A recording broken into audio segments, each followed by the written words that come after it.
We ready for this? Oh, buddy. Oh, buddy. Oh, buddy. Oh, buddy. Oh, buddy. A lot of people showed up for this. We're gonna have some fun today, aren't we? I have I have a little bit of structure to hand out. We're gonna do things a little bit differently in a couple of ways. Welcome back, ladies and gentlemen, friends, fellows, fantastic members of NetFam, and everyone else in general. I am Argos. I am your host for a community meeting, which felt like a good idea given all the buzz that's going on. We've had quite a week. And so here's what we're going to do. Before we get into it, thank you so much, everyone, for coming by. I've got the comments here. We're reading the comments. I'm going to put the comments up on the chat as long as they don't get too crazy. So there we go. There's the chat box. Welcome. So here's what I ask. Okay? I'm going to assign some moderators because things are going to get salty. Probably. Things are probably going to get salty. I am not an employee of MetaZoo. I do sell MetaZoo, but I want to make one thing very clear. Some people have said that I depend on MetaZoo. I don't know that I can't get by without a MetaZoo. That's not true. I don't own a game store. Actually, it's not my livelihood. I have a livelihood. I have a 7-figure income on the side, and I do this for fun, purely for fun. That said, I do love MetaZoo. I love what MetaZoo is producing. I want MetaZoo to do well. I also love the artists. I love a lot of people in the community. I'm in the middle of this. And so I feel that I am in a decent position to try to be objective. And so that's what we're going to try to do. I'm going to try to navigate some delicate situations without incriminating anyone, without offending anyone. Oh, good luck with that. Here's my point. We're going to have people from all sides on this. Try to be respectful. Attack the argument, not the person. What we will do in the chat is I'm not going to restrict what people can ask. I don't care. I don't care if people ask. You can ask whatever you want. But if you're an a-hole and if you're attacking people, I'm going to mute you and I'm not going to feel bad about it, okay? So go to Charm School for 4 minutes and figure out how to phrase your questions without like all capital F-bombs or something totally aggressive. You can do it. I believe in you. I think you can do it. And if you can do that, anything goes. Nothing is off limits. So, yeah, it can be offensive. Like, you risk. I'm not saying you can't be offensive. You can be offensive because to think is to risk being offensive. To have an opinion is to risk being offensive. You certainly can't not be offensive. So, you love the mute button, yeah. So what we're gonna do now is I'm also not gonna have as much music playing during this stream. We usually have music, but we're not gonna do that this time because we need everything to be heard. So I'm going to assign a couple more moderators. If you're a moderator, what I ask is that you only need to mute people if they are spamming the same question in the chat every like minute. Like if they're really disrupting flow, or if they are making a bunch of vulgar personal attacks. Like just mute the crazy people. Mute the crazy people. But there's no topics that are off limits. So Bats. Yeah. Yeah, thanks, Bats. Yeah. I'm buying MetaZoo. Yeah. I love MetaZoo. It's really fun. I enjoy it as a fan. Anyway, all right, so nothing is off limits as far as the topic. Just mute people if they're, crazy. So I'm going to hand out a couple more moderator wrenches and then we're going to get started. The way we're going to organize this in order to best help people that are not here for the live stream and the way to organize this in the future, here's what we're going to do. Okay, I know I did make Bats as a mod. Perfect. All right, here's what we're going to do. I'm going to organize topics by chapters, essentially. So people are going to be showing up, throughout the course of the next hour probably. And so what we're going to do is I'm going to try to keep things on topic for the first part of the stream. So we're going to cover an organized amount of information as we go through the first part of the stream. And then later when someone asks the question we've already covered, I can refer them back to a prior like timestamp. I can refer them back to a prior point. And then at the end of this in the comments, I'm going to like put as a pinned comment, I'm going to pin the different topics we talked about. And at the end of these topics, we're going to open the forum. And these are the topics. These are the topics. And I chose this because these are the most asked topics of the last week, the things that I've seen people wanting to know the answers to the most. First of all, we're going to talk about what's going on with the Karami set just because it's right around the corner. Everyone wants to know, is it delayed again? what's going on with that. And then really important on the topic of the Karami set, we're going to talk about MetaZoo's identity. I got official info. So I've talked to everyone that matters, basically, without naming names. I've talked to both sides of everything. So with regard to this, I've spoken with MetaZoo management regarding their impression of MetaZoo's identity, and it becomes an issue with the Karami set because people are wondering if it's Hello Kitties or not. So we're going to talk about MetaZoo's identity, what they plan to do with their demographic, what they plan to do going forward with regards to Sanrio, whether or not there's a buyout. I know people are talking about that. We're going to talk about legacy. We're going to talk about war. We're going to talk about the online client. And we're going to talk about the exodus of MetaZoo artists and some issues with MetaZoo staff turnover, which is at everyone's mind right now. We're going to talk about that. I am going to try to do this without, I'm going to try to be neutral. I'm going to try. Okay. That said, if I offend you, I apologize. So, and then after that, we're going to open the floor and we'll do whatever you want. Why does it say it started 4 hours ago? Because I scheduled it 4 hours ago, but it just now started. All right, guys. So let's see if I have to hand out any more mods. Tormentic, we're going to pin that. You're a moderator. Congratulations. And we're going to add more. So, no off-limit topics, yeah. not yet. Ritz, you're a mod. Congrats. All right, we have a bunch of mods in chat. We should be good. Okay, now, let's get started with this, okay? Karami. Karami was, we were told that it was going to ship on the 8th by the distributor. We were told by the distributors it was going to ship on the 8th, okay? There is some kind of delay. Shocker. I know. Well, I hope nobody had any money riding on this. All right, there's some kind of a delay. It is currently expected probably, hopefully, by the end of the month. So it's not an insane delay, hopefully. Okay, but we have seen product photos and we do know product allocations. These are all signs that it is very close. From a retail perspective, once distributors start to charge you, we've already been billed, we've already paid for product. Once they send you the bill, once they have started to allocate where things are going, and once they've given you all that kind of information, they are keeping us in the loop. It's usually a sign that it's close, and we have started to see product pictures. So, but it is delayed. We're expecting it probably not on the 15th, unfortunately. As soon as we have it, we will start to open it. Okay, now let's talk about MetaZoo's identity. This has been a major topic that people have been bringing up over the last couple of months, ever since MetaZoo started to do their collaborations with Sanrio. And this is what I'm hearing. I was hearing that, number one, people have been worried that because MetaZoo did not have a summer core set, like they didn't have war, right? All they really had was a disclosure documents. They barely had any drops for a long time, right? They've been focused almost entirely on Sanrio and Hello Kitty, which, yes, nobody is debating that that's a massive collaboration. What I've been hearing from MetaZoo fans is the concern that MetaZoo is now Hello Kitty Zoo. They've been worried that MetaZoo is going to alter its IP to be 5-year-old target audience. Or I know Sanrio has adult fans. I'm not saying that they're all 5-year-olds, right? But you know what I mean. Like cryptids. There's a lot of darkness and adult themes in cryptozoology. How in the world do you have a cryptozoology themed brand and be all cinema rolls and Hello Kitties and stuff like that? And so I spoke with MetaZoo directly about this, and I want to share with you what I was told regarding the planned theme for MetaZoo. I've gotten this question so much, and I got some concise answers about this very specifically. So here's what MetaZoo wants to be. Okay, MetaZoo wants to be the older brother to Pokemon, which is what I was hoping it would be for a long time. I was hoping that MetaZoo would be something that people wanted, if they, feels a little bit like Pokemon, but it has a more mature theme. It has an adult edge to it.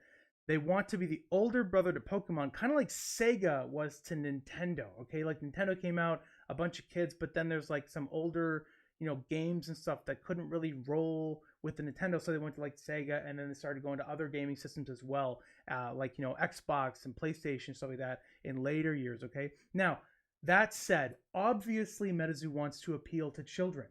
This is it doesn't have to be one way or the other. It is very, very clear that MetaZoo in many ways wants to appeal to children. We see that with a lot of the artwork.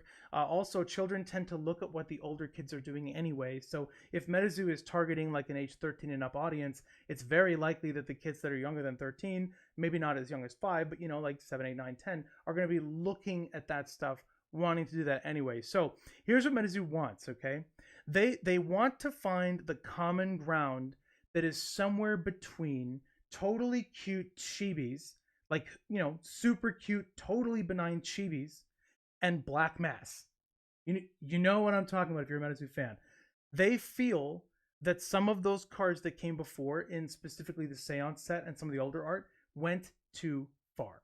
Okay? And the reason, it's not that they are offended. It's not that I was offended. I wasn't offended. I'm an adult. I'm in my 40s. That doesn't scare me or frighten me. It's one of the most expensive cards in MetaZoo because a lot of people thought it was cool. But MetaZoo wants to broaden their demographic and be able to broaden their appeal to children, but they do not see themselves as a children's brand or IP.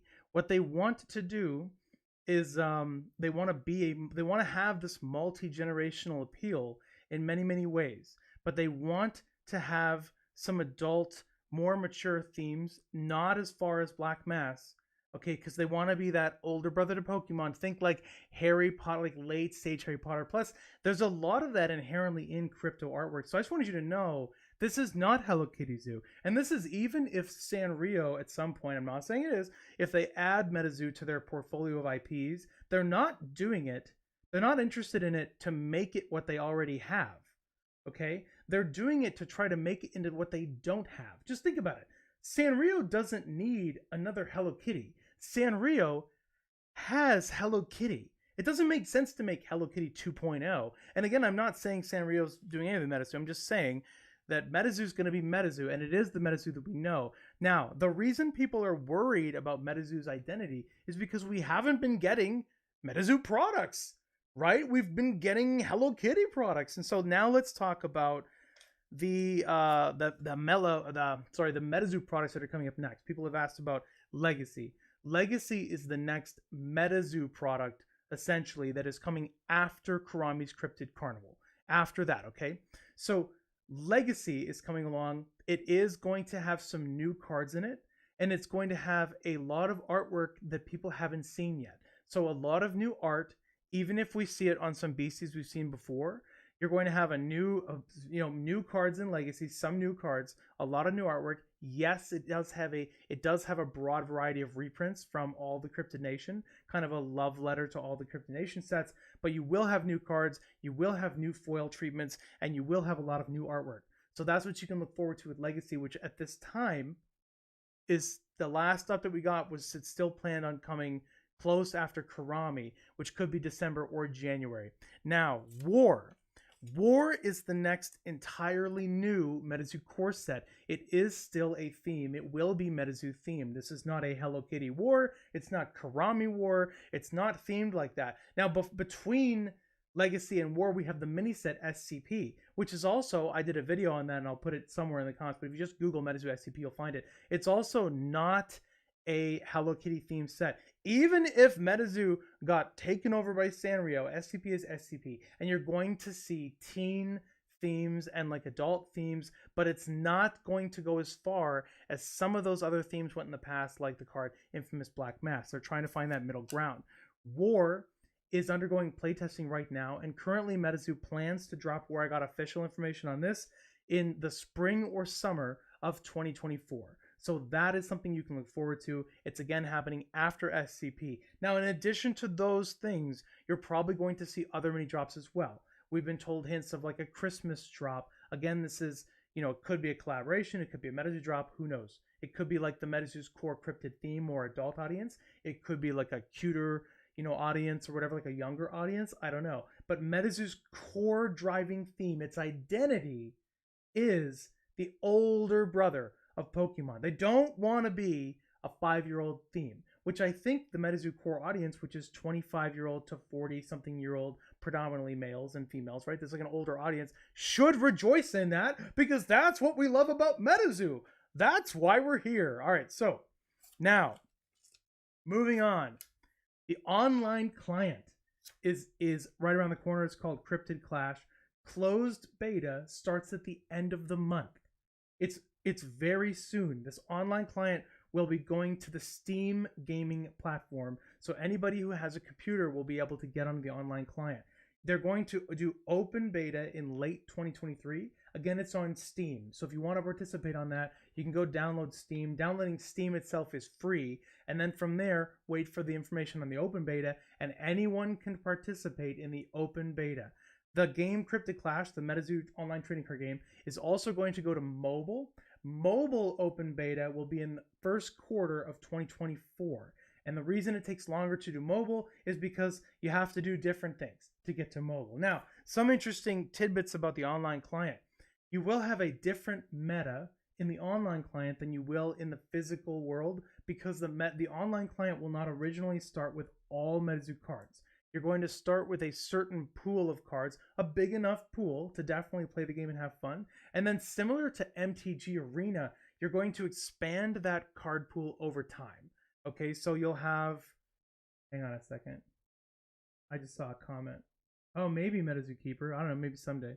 All right, so you're going to expand that card pool over time. MTG Arena did the exact same thing. They landed with a certain card pool, and then over time, as they programmed in all these new cards, they added additional sets. They started going back. That's what you can expect with the online client. You're going to have closed beta this month, open beta by the end of the year, mobile beta by Q1, and then they're going to open it, and then they're going to expand into additional sets, okay? So that is what... Now, Bats is a wrenched person in the comments here. Pay attention to everything Bats said. Bats is on the development team for Cryptic Clash. Feel free to ask him a question. And then, yeah, Chris, we're getting to why the artist left as well. We're just handling this it's housekeeping first, okay?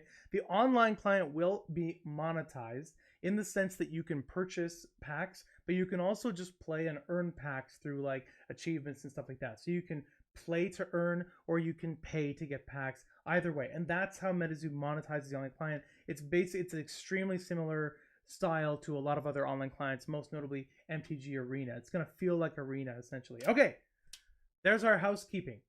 Now, the next topic is, why have all these MetaZoo artists recently announced that they have made a decision to leave MetaZoo?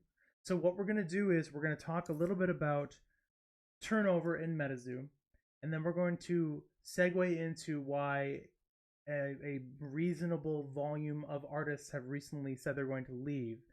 But understand that I need to handle this quite delicately. I'm going to try to be very neutral in this, but you know, most likely everybody's watching this, even if they don't talk. And so I'm going to try to do this in a way that is fair to MetaZoo and fair to the artists and fair to the community in giving you what you're looking for, okay? So I will try. All I can do is try my best, and I apologize, I guess, if I say something offensive. I'm really just trying to be accurate, you know, and sometimes accuracy might be offensive. So here's what we're going to say. Here's the news. Yeah, me neutral? Yeah, me neutral, LL. So here's the news, okay? This week we got news via their Instagrams, okay, that some of the artists have made decisions to leave MetaZoo. We unfortunately, and these are artists that have been around for a long time. So we got news that Chris Campman is leaving MetaZoo. Poncho is leaving MetaZoo. Seb and Isaac, they announced first that they have made a decision to leave MetaZoo. And it is in all the artists are leaving. They love the community. That's why they made the announcements. They want everybody to know. And everyone that I spoke with, now they can't really say very much. Understand, everyone's under like agreements. They want to be on good terms, okay? They want the community to know they love the community. Absolutely, you guys have been amazing, huge support for the artists, and so that's been fantastic. Today we also saw that Michael Peckham announced that he was leaving as well. Now, you know, could there be more? Sure, whatever. Some people have postulated, because of the absence of some staff roles in the MetaZoo Discord, that there could be another artist that recently left, and so I will leave. You guys will figure that out. Now, artists that are remaining. People have asked who is still in MetaZoo. The artists that have remained is actually, you know what? Let's I'm going to show you their artwork. Okay, so we've got one of the artists that's remaining is Lily. This is a sketch that Lily had. So I'm showing you the artwork so that you'll know who these people are. Because some of you know exactly who Lily is, but probably most MetaZoo fans will recognize the cards. Okay, so here's the artwork. Here's who's staying with MetaZoo as of this time. So Lily is a MetaZoo artist who is still with MetaZoo, and here's some of her artwork. These are some of her art cards she did. She did these like stained glass cards. So you'll probably recognize Lily's rather iconic artwork. Oh, this is a Hero Quest unicorn that's pretty cool. Actually, hey, Lily, I have that in a PSA 10. It's a nice.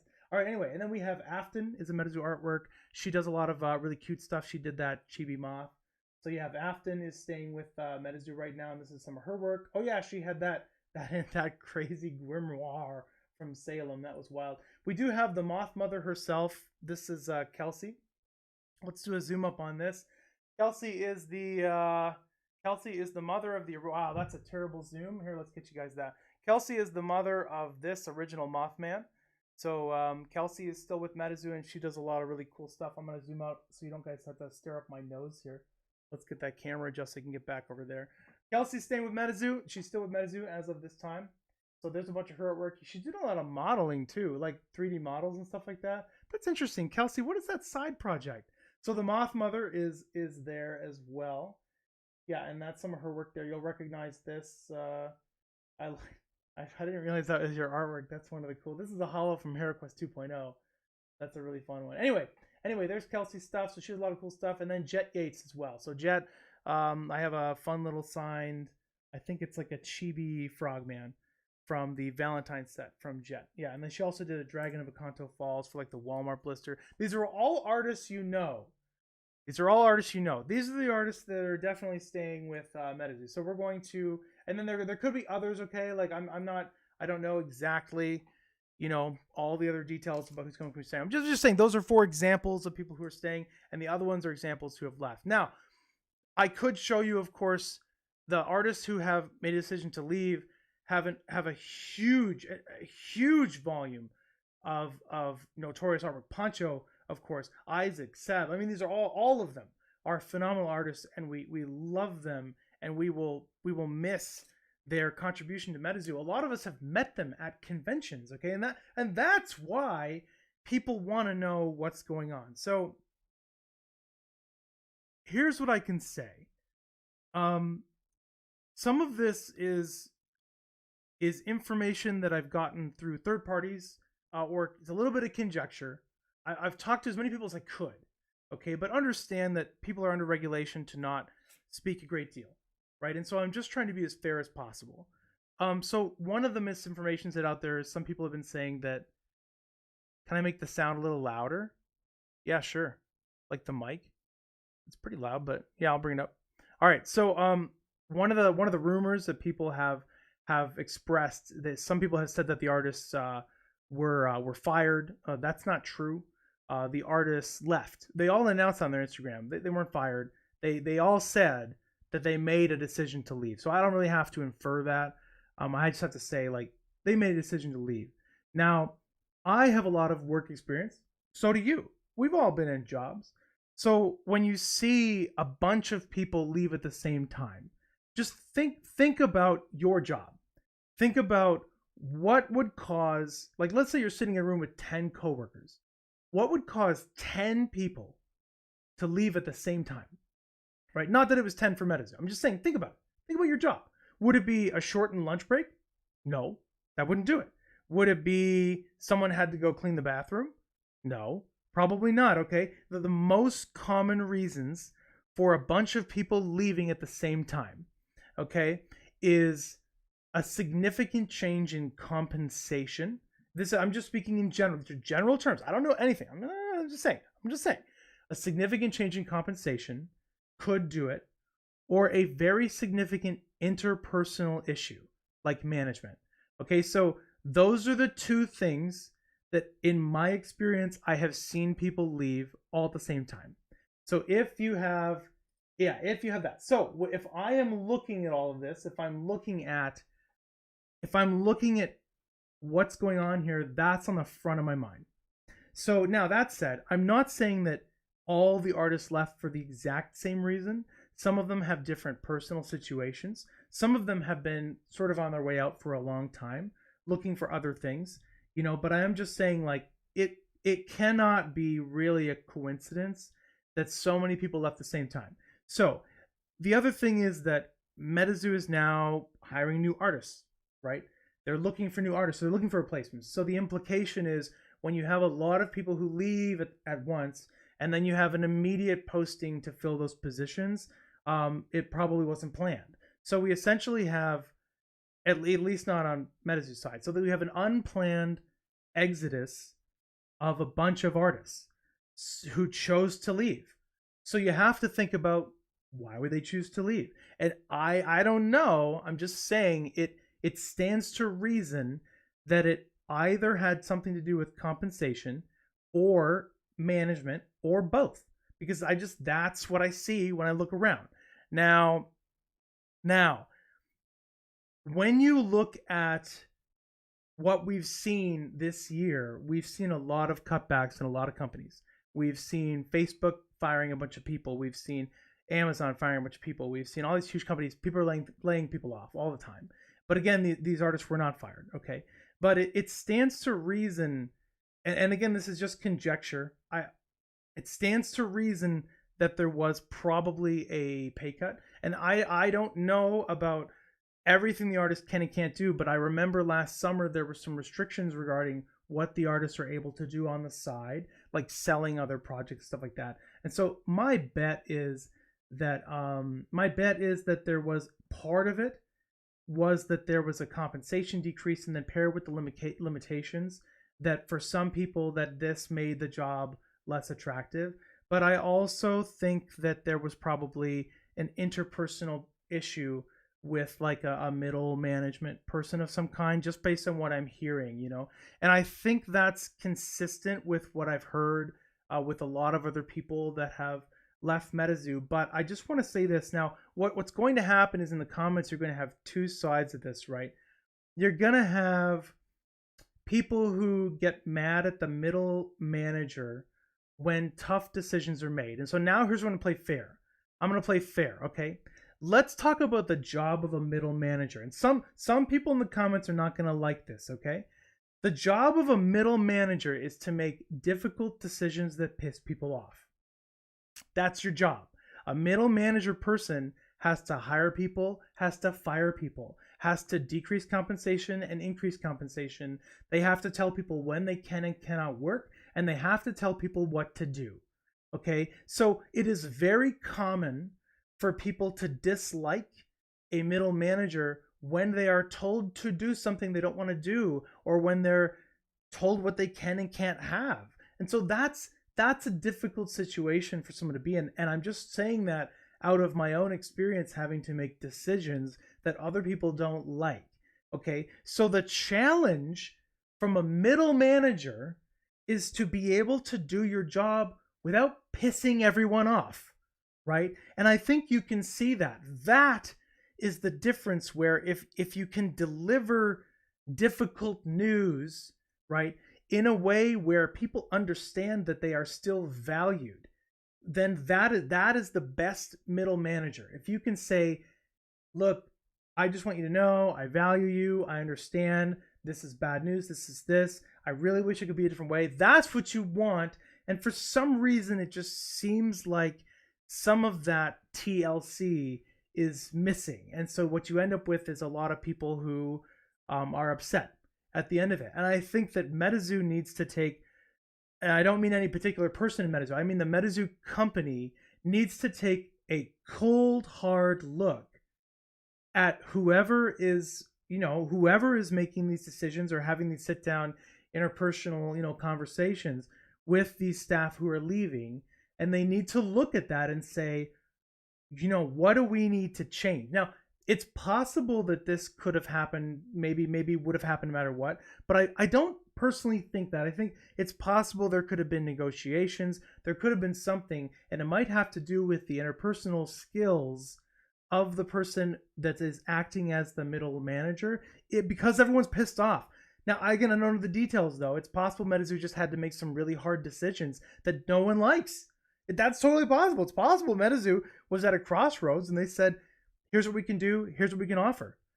and that's it. But I'm just saying, like, if I were MetaZoo, you can't make an assumption. You need to look at it. You need to look at this and say, this is a significant issue potentially. We need to look at this and decide, is this something we can improve on? Because if the answer is yes, something needs to change. So I'm just going to say that. That's how I'm going to say that. And this issue isn't necessarily done. We can circle back to some issues once I start being able to read the chat. Now, that said, this is not an art game. This is a cryptid game. It's a card game. Artists in most other trading card games will come and go. Artists come in, artists leave. A lot of artists have left other card games that we like, Pokemon, right? And sometimes one of the original old Pokemon artists will come back and do a cameo. But the truth is, a lot of the artists are gone. In a lot of the games that we love and know, these huge games, over time, people are going to cycle in and out of games no matter what. Life situations change, expectations change, and it's not great, but it is normal, okay? What's not normal is a bunch of artists leaving at the same time, right? And so that's where MetaZoo needs to look at this issue and really grow and learn from it and figure it out. But it is definitely not, some people have said that this is a death sentence for MetaZoo. It's definitely not. They have quite a few very talented artists left on board, but I would say that if there is an interpersonal issue that led to this, it needs to be corrected so that it doesn't happen again. That's my thought. It really needs to be addressed and corrected so it doesn't happen again. Another piece of misinformation that's come out that I just want to address really quickly is there was another video recently that was a drama video that came out that insinuated interpersonal relationship details between some of the MetaZoo artists and one of the management officials in MetaZoo, and they talked about like an illegitimate baby or something like that. And I just want you to know that like there is an incredible artist, Lily, who recently had a baby. I guess I'm not showing that anymore. She was the artist we just showed recently. She recently had a baby with her husband. Okay, the baby is doing very, very well. She is an incredible person, an incredible artist. There is no other baby of any of the MetaZoo artists. There is nothing, there's no sneakery about that. That is just the person who made that video heard a rumor, misunderstood it, made a bunch of conjectures, and then blasted those people on YouTube. And it is disrespectful to the female artists of MetaZoo to roll them through the mud like that. And if you're doing that, you should be ashamed of yourself.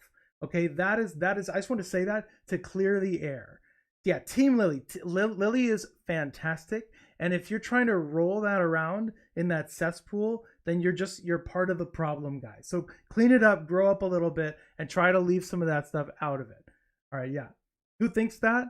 It's a video on YouTube. It's been trending for a couple of days. I just wanted to say that because it's just to clear the air on that. All right, now that we've finished it, we're 33 minutes in, we've done our chapters, we've done our updates. Now we can hang out for a little bit. I'm going to interact with the chat. I'm sorry I haven't been able to see a lot of the chat so far.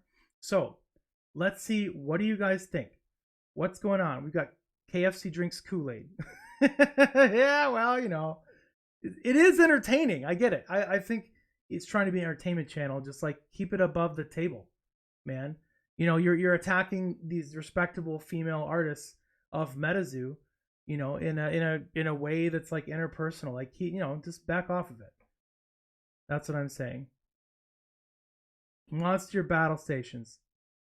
Let's see. Valentine's NFT updates. I know. I'm still waiting for the cards. No, there's no update on the Valentine's card. It is still coming, but there's no update. Love the information. I'm happy to help. Absolutely. And I see what will replace War and Legacy. Oh, like War cards, Bryce? Bryce, I don't actually know that War cards will be replaced in Legacy. I don't know. They could. Some of the new cards we see could be representative of some War cards because War's coming later, which I know is a little bit funny, but whatever. Let's see. What does MetaZoo management need to do to ensure its longevity? Justice, great question. Justice asks, what does MetaZoo management need to do to ensure its longevity? The longevity of MetaZoo. Keep in mind, MetaZoo is a rapidly evolving business. Okay, this is really important. MetaZoo is a rapidly evolving business. The landscape for MetaZoo has changed dramatically. It is not easy. If any of you think that it is easy to run a trading card game, especially one that has had the experience that MetaZoo has had. You're on cloud nine, man. It is very, very challenging. MetaZoo is a business. It needs to make sure its bottom line makes sense, and so it needs to hire new people and let people go and change the rules and change the theme. MetaZoo needs to do, on one hand, whatever it needs to do to evolve, grow, and survive. That is business. If you've ever watched the movie Super Size Me, the guy who became the CEO of what is now McDonald's, he was asked what he would do if he said, if I saw my competitor drowning in the ocean, I would swim out there or float out there in a boat and I would put a hose in his mouth, okay? Business has to be at times a little bit cutthroat and a little bit harsh in order to survive. Do I want to see super soft decisions by MetaZoo management? No, not necessarily. If they need to survive, they have to be tough. However, I do think that the community has been confused, and understandably so. There's been market confusion around what is happening. So MetaZoo needs to think about how confused the market is by the direction changes that have been taking place. Going from having a summer core set to not having a summer core set, to fall being Legacy, and then fall's Karami, and then Karami's late, and then Legacy's late, and then where is War, and are we a Hello Kitty brand, and are we a MetaZoo brand? MetaZoo needs to understand that market confusion is a real thing, and if your audience is confused, they buy less, and then they get uncomfortable, and you can handle that with communication. But communication is only as good as how well you are able to stick to what you communicate.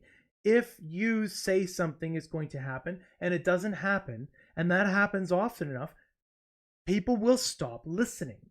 It is why I try so hard to do what I said I will do.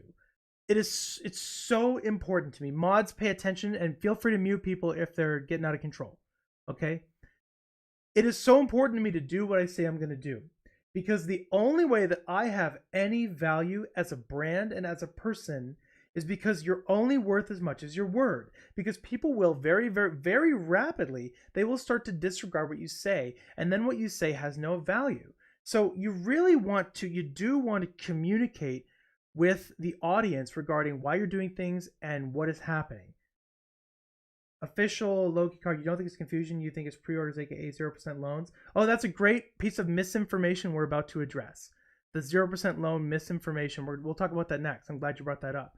You need to communicate what's happening when you have a significant change in direction, but then once you do that, you do need it to actually mean something, and in order for that to happen, you do have to stick to what you're going to say, and that has to do with products arriving when you really think they're going to arrive, which I know can be challenging, and products arriving as described, and schedules and plans happening as described. And if there's a change, you should update people. Otherwise, they won't listen to what you say. You have to update people if there's a meaningful change, or people will get confused and they won't listen to what you say.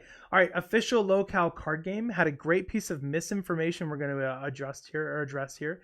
Low-cal official card game channel said he's tired of pre-orders, aka 0% loans. Okay, that's a great piece of misinformation. Okay, these are not 0% loans because MetaZoo has to pay for the product up front. So when you order something from MetaZoo, MetaZoo has to pay the printer. MetaZoo has to pay the artists. MetaZoo has to pay distributors. MetaZoo has to do all of this stuff. Their management, they're paying employees, okay? Like MetaZoo doesn't pay distributors. Distributors don't pay MetaZoo right away, okay? So when you place your pre-order, their money is gone. MetaZoo has maybe already paid for the product, or they will be soon. It is not a 0% loan. That's stupid. You don't know how business works, but we're going to address it anyway. No offense. I'm not saying you're stupid. I'm just saying that doesn't make any sense if you take 8 seconds to think about it. All right. Who's next? Isn't Sanrio in charge of Karami distribution? Trementic, I don't know anything about that. Maybe, but I don't know anything about it. Let's see. What do I think about the position that MetaZoo is positioning itself to be acquired by a larger partner such as Sanrio? I don't have any specific information about that. I do think that if I were running MetaZoo, I would definitely keep my ears open for the possibility of being acquired by a larger entity. That's what business is. Business is about growing your startup to the best you can, and then having an entity with billions of dollars buy you out. Basically, that's a lot of what business is. It happened at MTG. Richard Garfield invented MTG and sold it for like $1 million to Wizards of the Coast. Wizards of the Coast ran it until they got bought up by Hasbro. Pokemon traded hands all the time. Okay, it's inevitable. If MetaZoo is successful, it is, I don't want to say inevitable, but it's extremely likely that it gets rolled up by some other conglomerate. So let's see. Is it true that Steve Aoki left after disagreement? No, Steve Aoki remains an investor with MetaZoo. Yeah, he's still an investor. There was Steve Aoki, he had a disagreement with a person who is a MetaZoo partner, but it was not actually about MetaZoo. Steve Aoki and a MetaZoo partner had an independent disagreement about an independent business that they were running that was like an online streaming business. They were going to found a business, and I don't know the details of that disagreement, but they had some kind of disagreement, some kind of falling out, and then once again the misinformation people came out and started pushing it. But no, Aoki remains an investor in MetaZoo. Any news on streamer kits? No, sorry guys. I'm sorry. I didn't sell any streamer kits. I did order a streamer kit, but I don't have any information on streamer kits.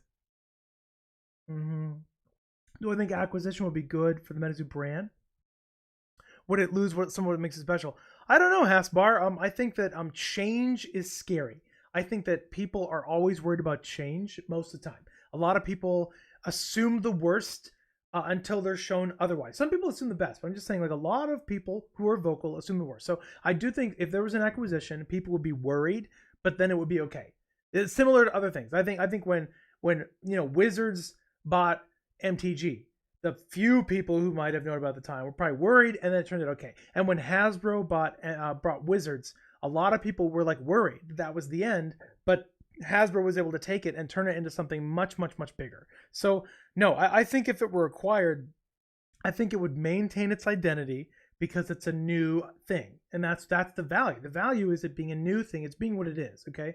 And then I think people would be worried, and then it would end up being okay because that's just, you just see that again and again and again and again. So let's do our viewer count. Wow, we got a lot of people here. 185 live, ladies and gentlemen. That's fantastic. What's going on with LGS support? Yeah, great question. The issue with LGS support is they haven't really had a core set in a while. They have been planning LGS kits. It is something they want to do. Let's be realistic. They've been having trouble getting products to land. And so a want for LGS support and LGS kits, this is just my opinion, may or may not actually translate to LGS kits. But keep in mind, the last several LGS kits were actually really nice. I received some. They were free, first of all. They had a bunch of free product, free promos. They had some of these things you see in the background, these stands and stuff like that, a bunch of free stuff. I handed out a ton of free stuff to my community that was gifted to me by MetaZoo. So MetaZoo definitely has it in their heart to support LGSs, and they have shown that by sending out multiple free kits in the past. Now, I would love to see continued kits for game stores in the future. I think that's just a matter of time as MetaZoo kind of catches up on stuff. Let's see. Any Caster Cup info? Sean, I do think MetaZoo still plans to announce an update on Caster Cup by the end of the year. That said, times they got about a month and a half, so 50 days or whatever, MetaZoo has to announce some kind of a Caster Cup update. I think the issue with Caster Cup is they wanted to do the preliminary rounds on the MetaZoo client, and the MetaZoo client isn't ready yet.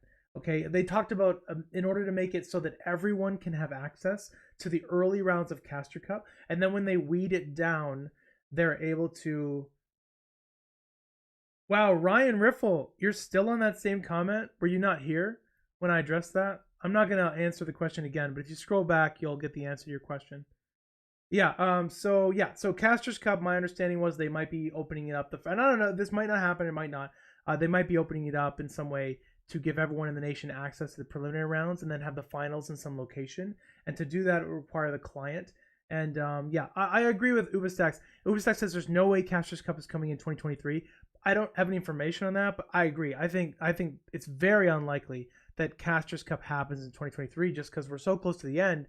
It hasn't happened yet. And travel in December is a nightmare. Like there's weather problems. It's expensive. There's holidays. There's all kinds of stuff. It's probably not happening in 2023. So hopefully Caster comes before war.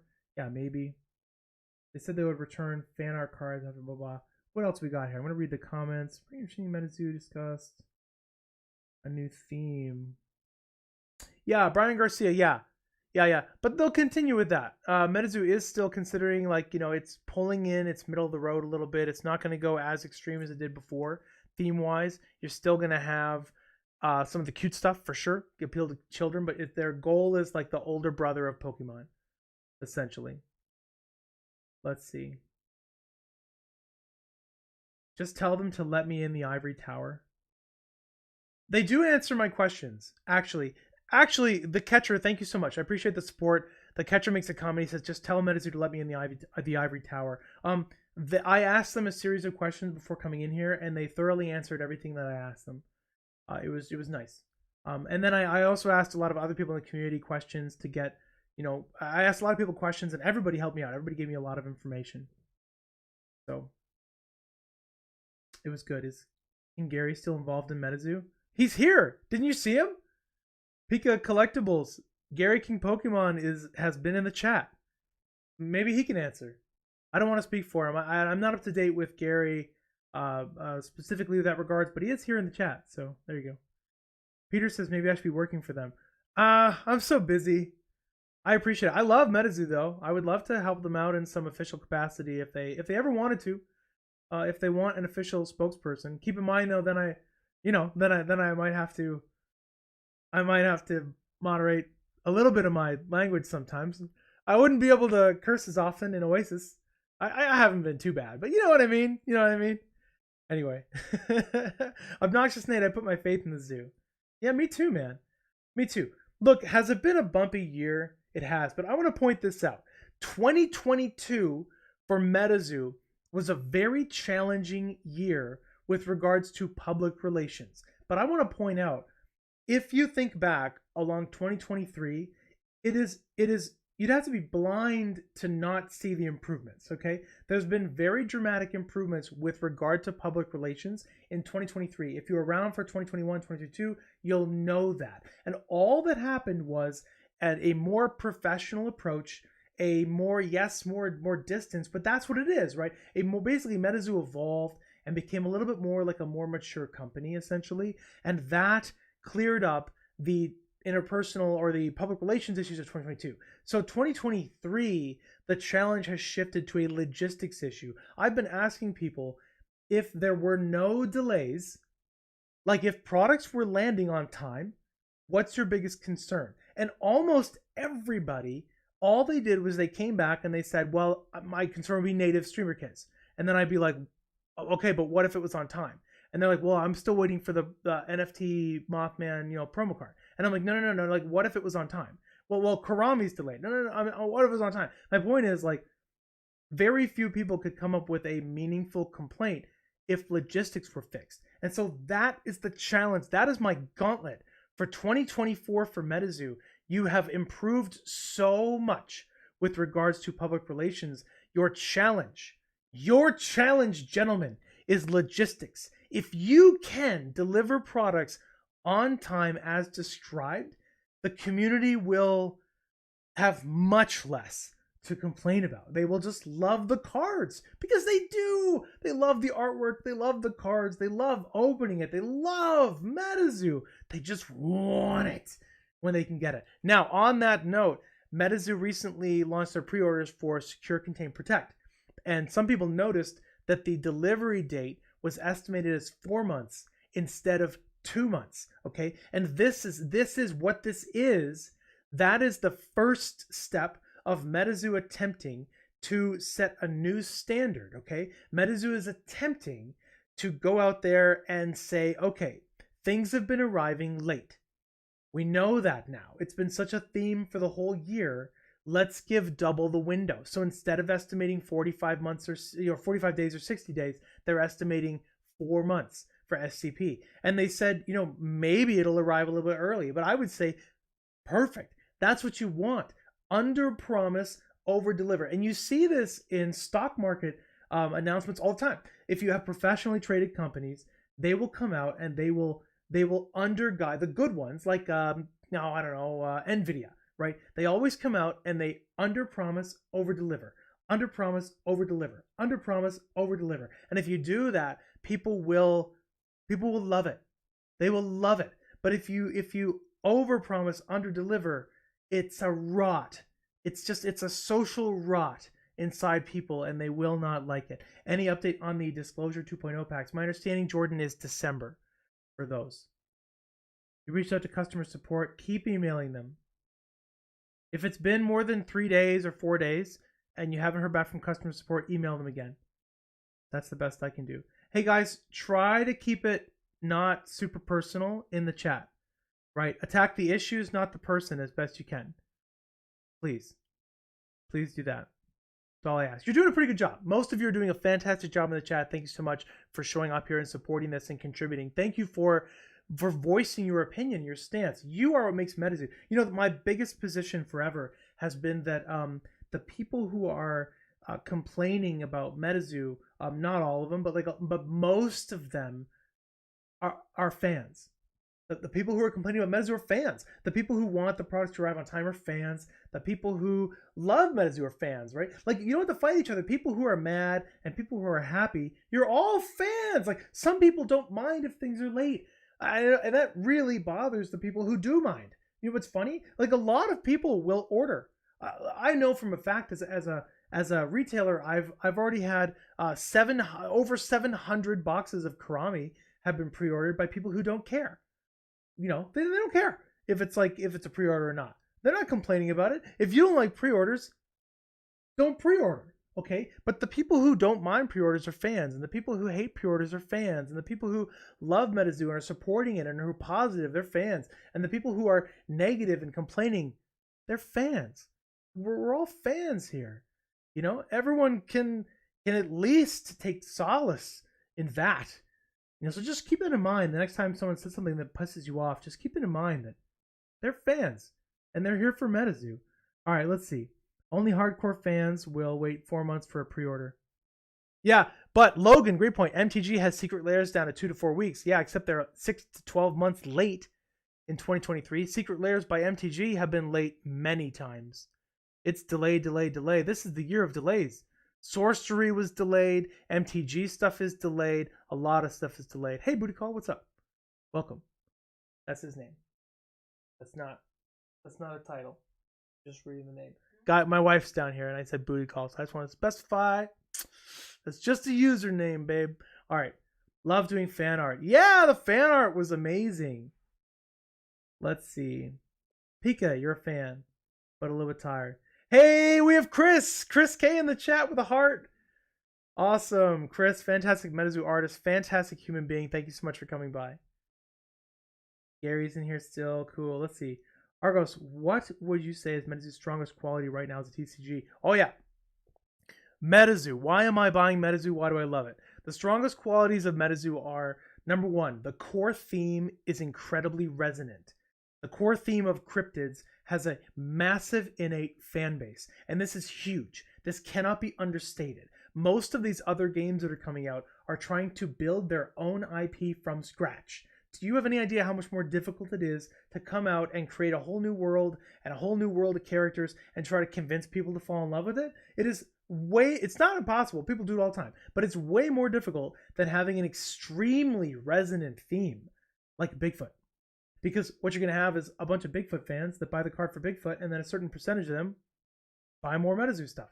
Okay? So number one, the incredibly fantastic idea of the fundamental theme. Number two, creativity and the way the products come across. People, with some exceptions, but the vast majority of MetaZoo products are creative and quality. And if you don't think that, the bottom line is you're not up to date. If you think MetaZoo products are not quality, you haven't held MetaZoo products. Most of these products come out, they look great, and people love them. When you see people interacting with these products and opening these products, they love them. So there's a ton of creativity for MetaZoo. They have an incredibly powerful fundamental theme. And those two things are, I don't know, I think that's what's driven a large amount of their success.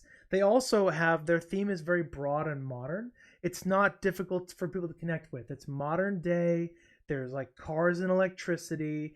There's, Bigfoot, Mothman, Chupacabra, things we already know and love. And that, if done correctly, if they pull back from Black Mass a little bit and pull back from some of that triggering stuff, And I think it can have a very broad, resonant audience of both men and women, young people and older people. And I think that's a very powerful foundation to grow from.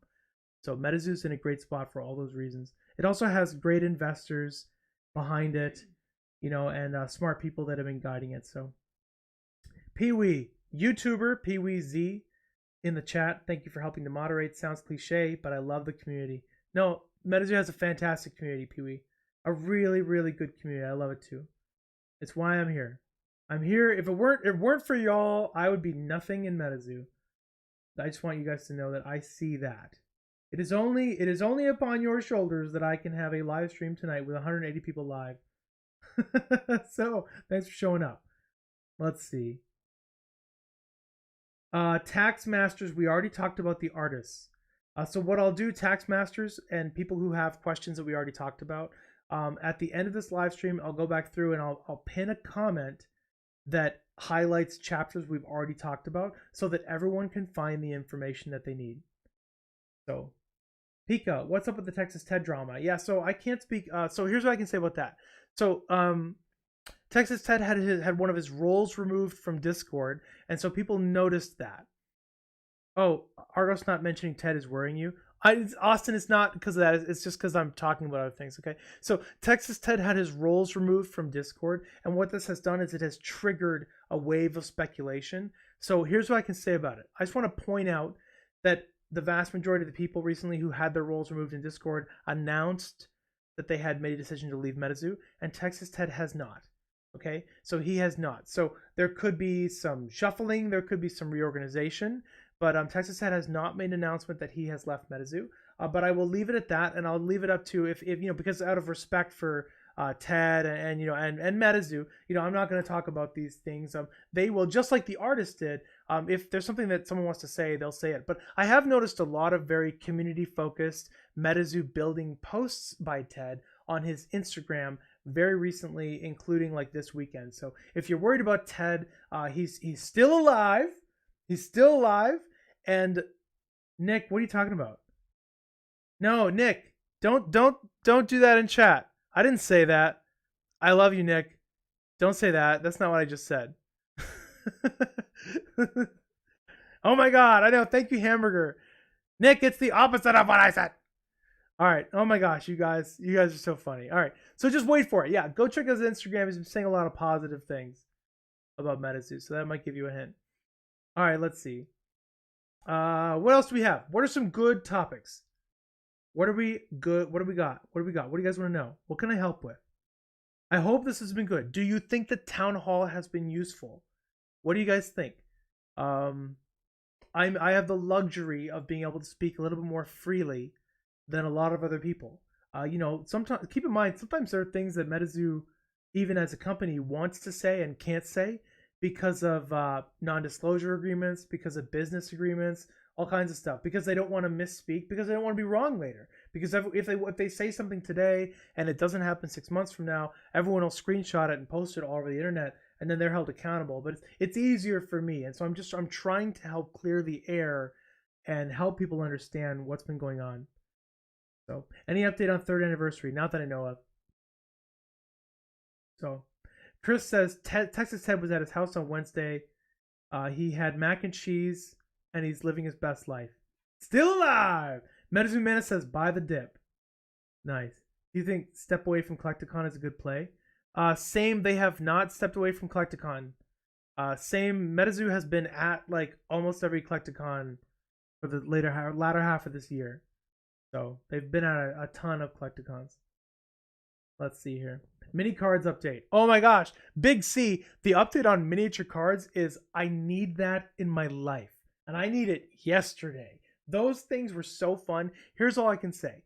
They have not sold the mini cards yet, but they did place a prototype of a miniature card at the New York Comic-Con eBay booth.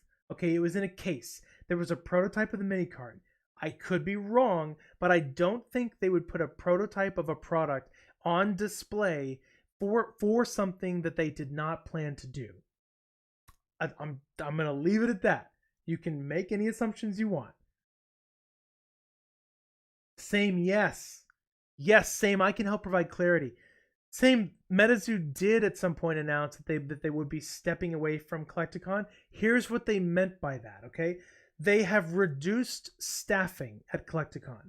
MetaZoo has essentially reduced its footprint at Collecticon, but they have not eliminated Collecticon as a place where they go. Instead, MetaZoo has been focusing more of its resources and energy and staffing at much, much larger events like San Diego Comic-Con and New York Comic-Con. So they're focusing their energy where there is a much larger fan base that is not already aware of MetaZoo, right? They're trying to focus on places that where they can get new fans for MetaZoo, which is essentially New York Comic-Con and San Diego Comic-Con. But they don't want to abandon the fan base they already had, right? That loves going to Collecticons. So they have been going to Collecticons, but they're definitely, they're focusing on the much larger events now. Mini cards is a great idea. They're so cute. They're so cute. I want them so bad. Mini set with realistic sketches. So cute. One is in a slab. I know. I want mini PSA slabs with mini cards. That's what I want. I want a PSA 10 mini Pizza Bird. Or Squonk, maybe. Austin. So many things announced I can't keep track. However, Austin, they've been streamlining that quite a bit. There have been far fewer announcements. I personally think MetaZoo is really putting a lot of effort into not announcing things until it is closer to the actual date that things arrive. They're actually, and they even mentioned this, they are making a direct effort to be more concise with their announcements and to wait until things are closer to arriving before they come, before they make an announcement, in order to not be as wrong about it, which is great. The manga, oh my gosh, what do you want to know about the manga? What do you guys want to know? What happened to art participation stamped cards, fan art? I don't know about those. I wasn't in that contest, so unfortunately I don't know anything about those. How do I think Yoka Island will turn out? It's gonna be awesome. Do you think Karami will be late? Nick, we talked about this at the very beginning. I'll say yeah, I do think it's gonna be a little bit late. Not forever late, but I think it'll be a little bit late. Yeah. Well, I talked about the beginning, Nick. For those of you that are just coming in, I'm going to create a chapter list. I'll pin it in a top comment, and it'll help you guys catch up on stuff we've already talked about. If MetaZoo plans to draw in a younger audience, maybe age-appropriate sets could work. Interesting point. Yeah. Brian Garcia Paints. Yeah, great comment. Yeah. I do think that brands can appeal to multi-generational audiences. Absolutely. And what they can do is they can have like a core releases for their core audience, and then they branch out. And I think that's part of what you're seeing with the Sanrio set. Sanrio set is essentially is engineered to be more accessible, but then SCP jumps older again. And you do see age ratings on MetaZoo products. And I think as they grow and evolve, you're going to see more of that. You're going to see products, and this can also be on where they're. It can also depend on where they're sold, right? Like a product at Claire's, for example, will probably be targeting that more of that audience, and a product at Walmart could be more general, and a product at a game store could be anything. I think you will see more of that. Nick, yeah, I agree. What do I think of the first manga chapter? I liked it. I liked it for what it was. So here's why I like the first manga chapter. Okay, how many of you? Be honest. Be honest. Put it in chat. How many of you read the illustrated novels? How many? They released 4 physical chapters and then 2 digital chapters. Put it in chat right now. Be honest. Be honest. Not picked it up. Don't tell me if you bought one. You read it. You read the whole thing. How many people in chat read the whole illustrated chapter? The first one. I would love to know. Put it in chat. I'm not seeing a lot of people. Okay, Manning read it. Demon Fergus did. Nice. Aaron did. Good. Audrey did not. Good, we got some people. Here's what I love about it. Didn't read it, did read it, didn't read it, did read it. All right. It was not a novel. It was not extremely difficult to digest, but the manga has already had a few. Last time I checked, it was like 2,500 views, headed towards 3,000 views. Okay, so it's been like a day, and the MetaZoo manga's already had almost 3,000 views. The MetaZoo manga is exceptionally easy to digest. It's so easy. You can go to the manga and you see the pictures, you connect to the characters, you get the general idea for the story, and it's the manga, the comic is going to be so easy to connect with. So I love that they went to that. Do I want a novel someday? I would love a novel. I would read it. Did I like the illustrated novels? Yeah, I did. I liked them. But from a business perspective, from a growth perspective, I think the manga is a fantastic idea. I think when those things come out, when there's 5,000, when there's 8,000 people that have read it, John Paul said he's read the manga, or maybe he's had with the illustrated novel. Vice over. Who's read the manga? Okay, Tormentic says there's 2,700 people more than that have already read the manga. I guarantee you that is 10 times as many people as read the illustrated novels. So that's what I think. I think the manga is a fantastic idea. I think it's going to expose a lot of new people to the MetaZoo IP. I think there are people who have been in MetaZoo for 3 years who don't know what the basic characters are. It's not their fault. I'm just saying, like, they don't know the IP, they don't know the story, they don't know there is a story sometimes, and now they will. And I think it's really easy to connect to it, and it's gonna be good. Now, the biggest challenge for MetaZoo will be to continue releasing new chapters on schedule every 1 to 2 weeks, and I think that'll be. I think if MetaZoo can do that, that should be a massive priority. I think that'll be potentially huge for people to see that and do that. All right, let's see. Streamer kits are missing one item. Oh, you're giving out to streamer kits. Cool. Ready to Argos. Oh, Argos plus Andy live stream? I don't know how to do that. Can I do that? What did we talk about? We just talked about so much. All right, let's see. Ron English collab. Any word? No, it's probably still coming. Obnoxious Nate. Probably. Because they already had some of the artwork, you know? But I don't know when. I don't have any information about when or how. I think here's what happened. The Ron English collab, the Arby's thing. People are asking great questions. Ron English collab, Arby's things, mini cards. Those were spoiled to the community when they were concepts, okay? But what happens is there can be a year and a half between agreements, meetings, and concepts and products being produced. It can be 2 years. It can be 2 years before you see something. So what MetaZoo used to do was they would hint about something when they had the concept, the meeting, and the agreement. They would be like, we just locked down, Arby's. Let's hint about it. But the truth is it could still be really far away, right? I mean, Arby's tweeted MetaZoo. MetaZoo tweeted Arby's. Like these things are happening. Ron English.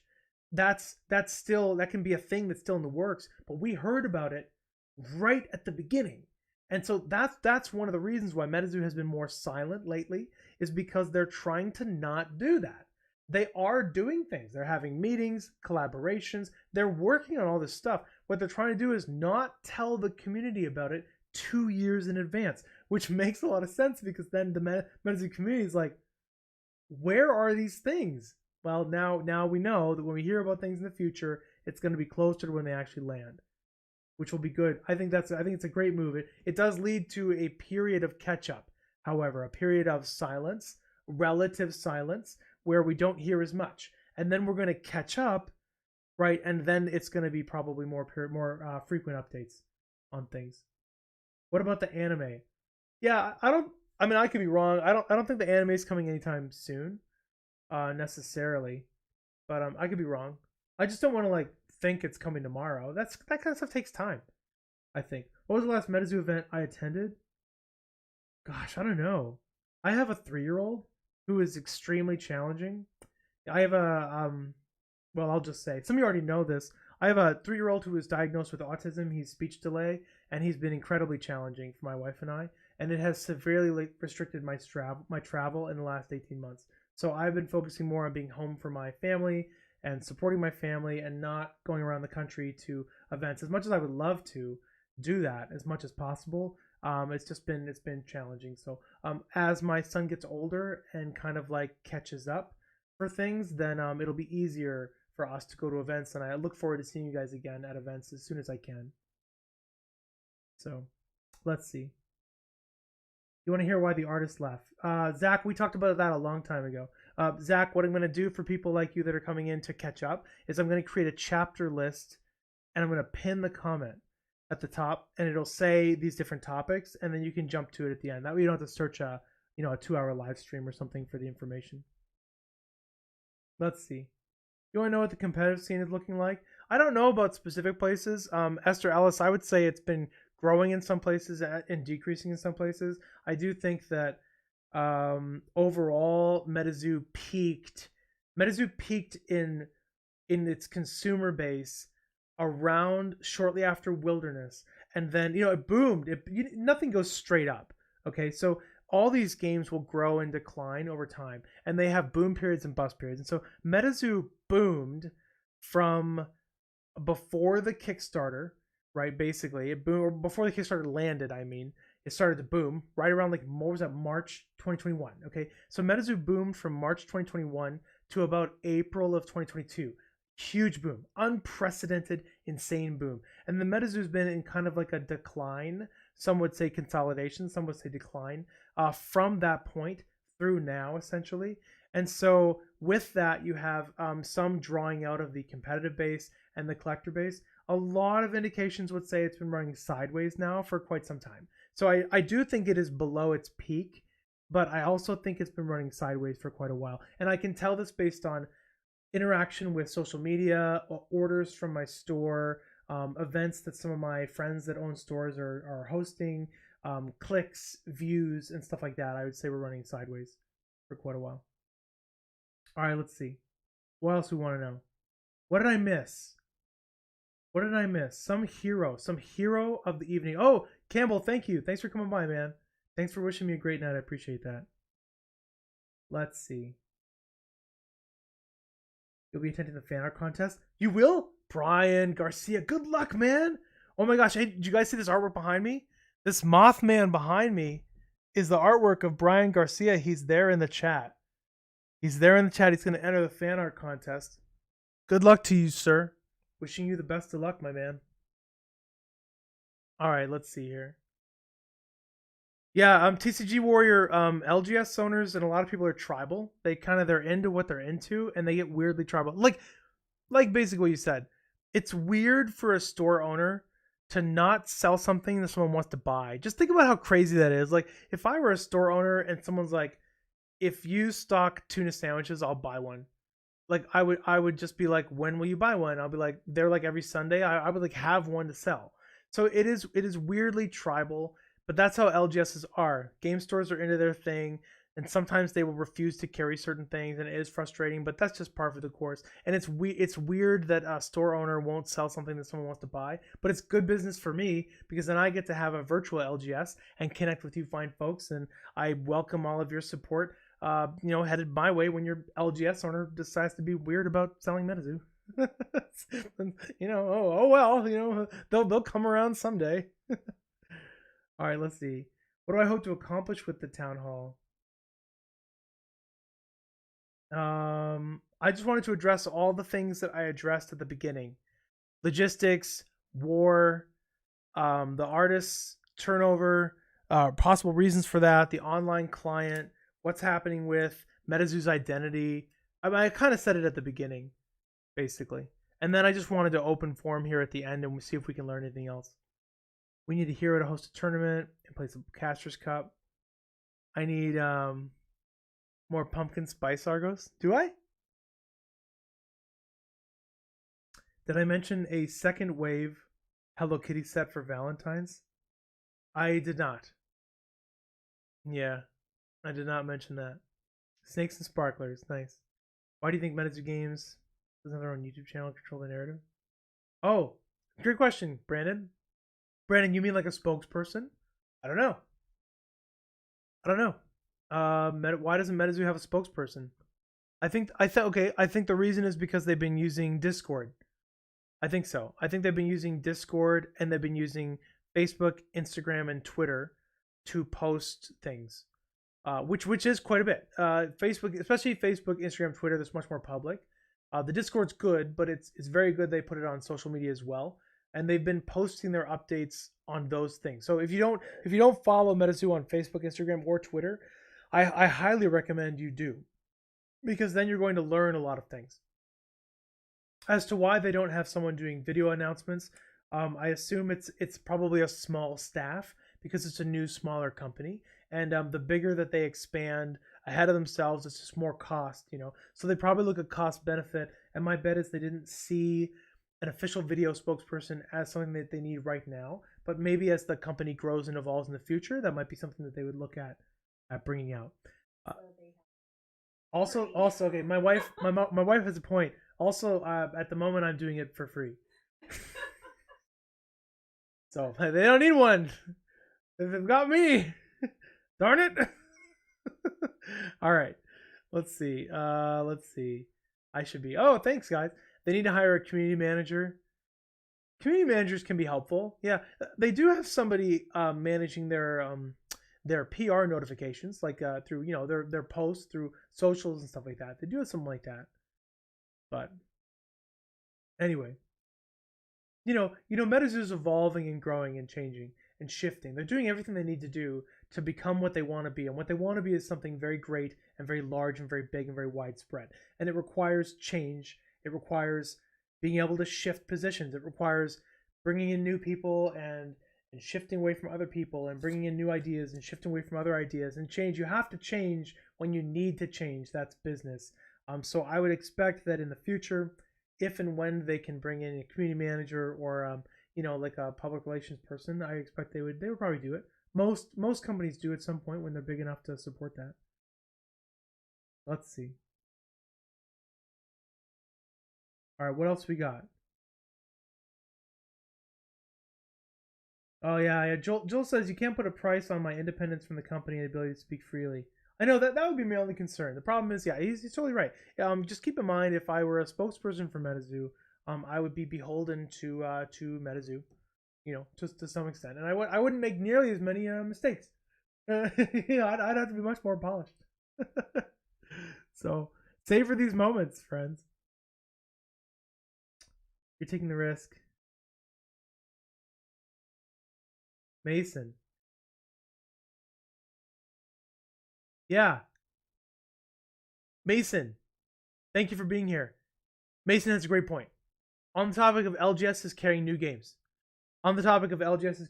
Mason, I wasn't talking about logical LGS owners. I was talking about the crazy tribal ones that are mean to people. Because I've been to one. I went to one not too long ago.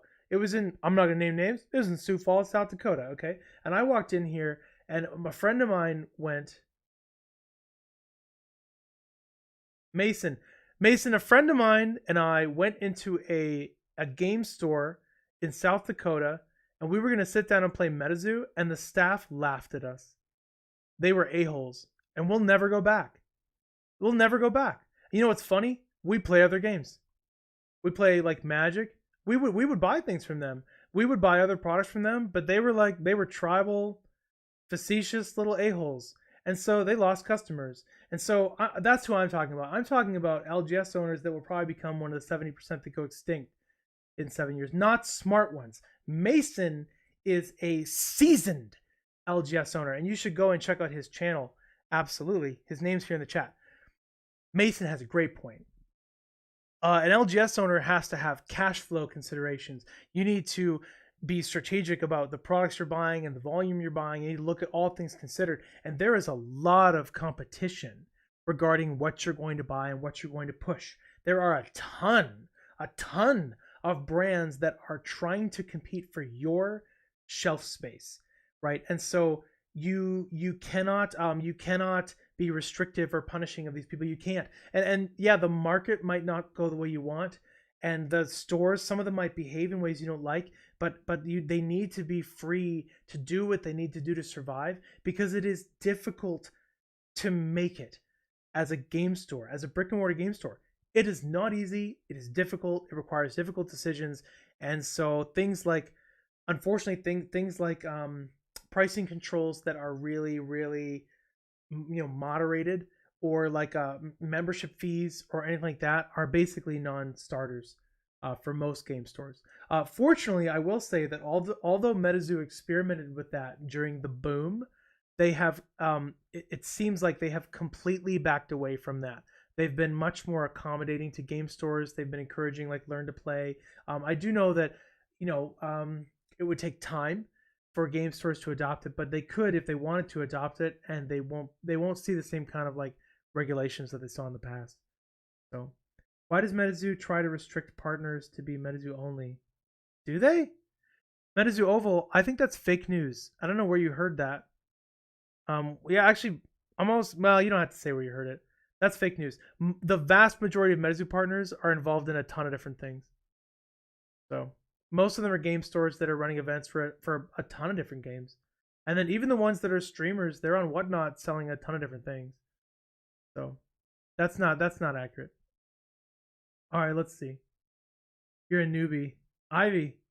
Ivy, did you did you open an LGS? Ivy? Oh my gosh, if you did, you should send me your information. I'm sorry if I should have already known that. Send me your info and I'll promote it. I'll promote it on YouTube. I'll direct people as best I can to try to have them check out your location. That would be cool. Let's see. Bum bum bum. Let's talk more from messages. Continue. Excited for the future, but you're gonna miss the last 3 years. Isn't that the way it always goes? Wayward Caster, excited for the future, but we'll miss the last 3 years. Well, that's life, you know? Isn't that just life? What do I think it would take for MetaZoo to cease operations? Oh man, MetaZoo has a very high revenue. You know, even in the bear market, they're still making plenty of money.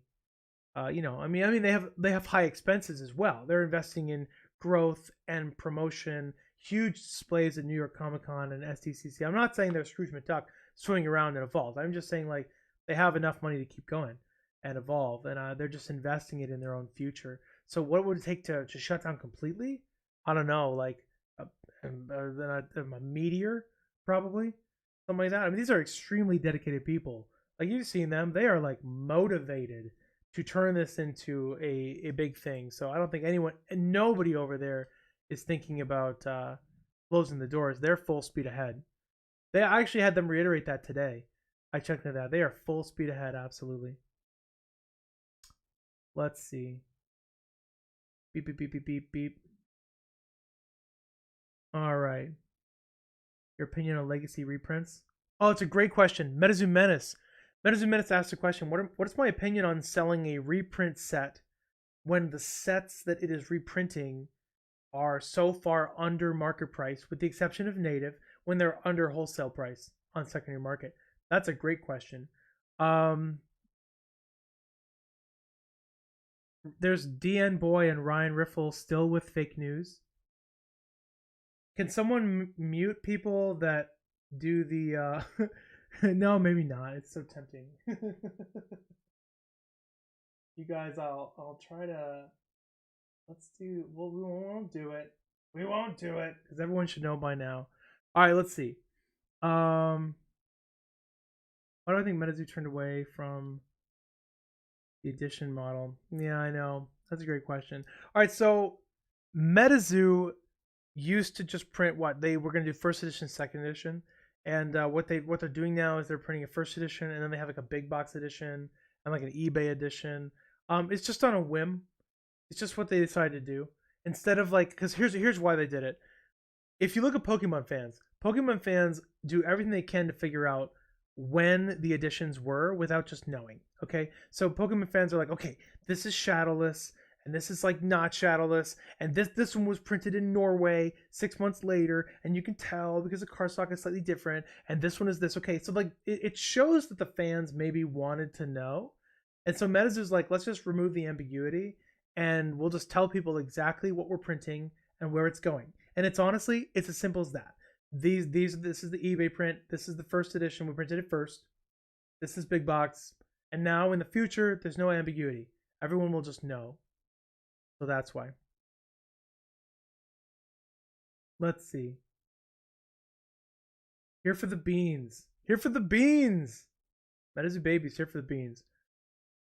Simplified format of gameplay. I would love that, CM. Yeah, that'd be fun. So newer, younger players, maybe someday. Yeah, it'd be great to have like a MetaZoo Lite. You call it MetaZoo Lite. Totally simplified gameplay.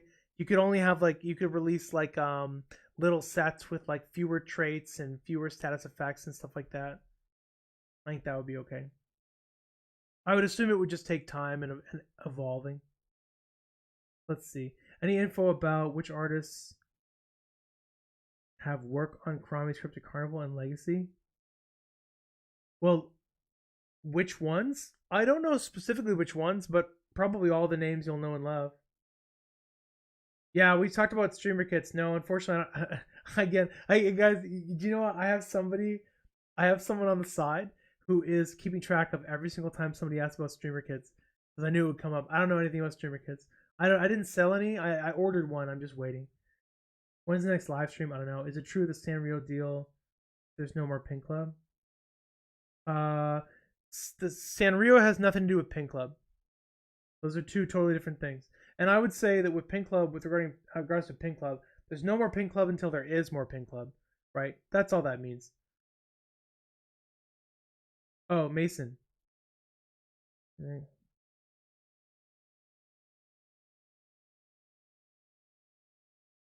That's a great question. Mason.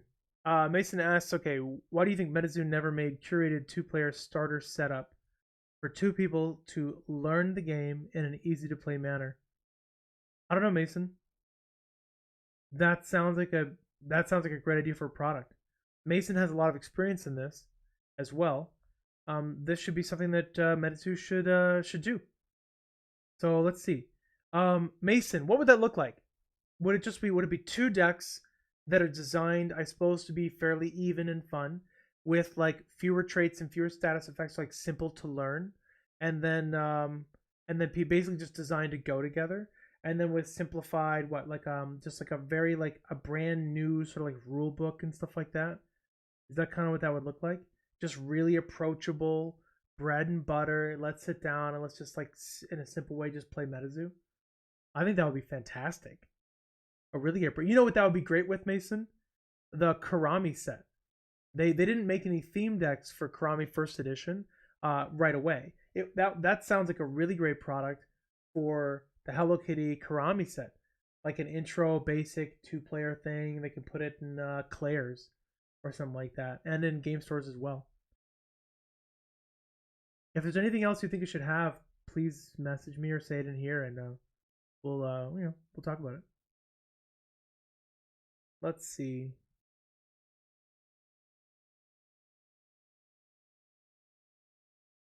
The native theme release, blah blah blah. Done for the time being. Keep in mind, everything is done until it's not done, and everything is never done until it's done, and that's how business is. MetaZoo will keep doing things that make sense until they don't, and then they won't do things that don't make sense until they do. So that's how it's gonna be. Cryptic Clash is gonna be great. Me too. Keep in mind, online client Cryptic Clash is gonna open up. They're doing a closed beta at the end of the month. They're opening open beta. We already talked about this, but late 2023 open beta, mobile beta Q1 2024. It's going to be really awesome. It's going to be on Steam and on mobile. If you're showing up late to this, I'm going to have a chapter list of everything we talked about. I'm going to pin it to a top comment afterwards. I'll go through, make a chapter list so you can jump back through and see what we already talked about earlier in the stream, because we talked about quite a bit of stuff. Let's see. Basic Trainer says Pokemon makes a product called Battle Academy. It actually has 3 decks, and you can even set it up to play turn by turn. Oh, I see what you mean. It takes you through a game, and then you just shuffle and play on its own. Battle Academy. Mason. Fantastic idea. I don't know. I'll pitch it. It's probably already been heard because I assume the powers that be at MetaZoo might be listening to this, but I'll pitch it, Mason. I don't know why they haven't done that yet. I think that's a fantastic idea for a learn to play, like a MetaZoo. Yeah, MetaZoo Academy. Yeah, everyone has a phone in hand. Mobile's gonna be great. Absolutely. You need a Dota? Yeah, Dota Mobile with cryptids, Flowbot. Oh my gosh. Dota with MetaZoo cryptids would be amazing. Can some brilliant coder go do that? That would be so good. Let's see. I know I've been missing some comments. Thank you so much for your patience. We're gonna try to. I think we've covered a lot of great information. What we're gonna do, we're gonna wrap this up. So now's your chance to ask. If you have any more questions that I missed, I apologize. Now's your chance to try to ask a few more questions, and then we're gonna try to like wrap this up. I suppose it'll still take us some time because we'll try to get the best questions. Arby's when, we don't know. It's still happening. We just, it's gonna take a while. Let's see.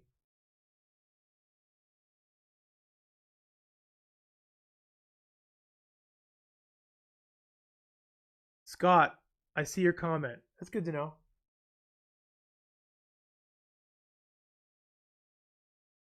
Yeah, Mason, that's a good idea. Yeah, Hero and Dota, absolutely. Cryptid Clash. Isaiah says Cryptid Clash has learn to play mechanics. The online client, learn to play. It has green outlines on things you're capable of playing, very easy. That's good to know. I know Cryptid Clash is going to help a lot of people play MetaZoo and learn how to play.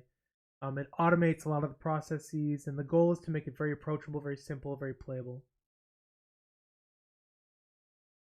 Audrey, is it too late to recover from the horrible press of other YouTubers and the general hate of MetaZoo?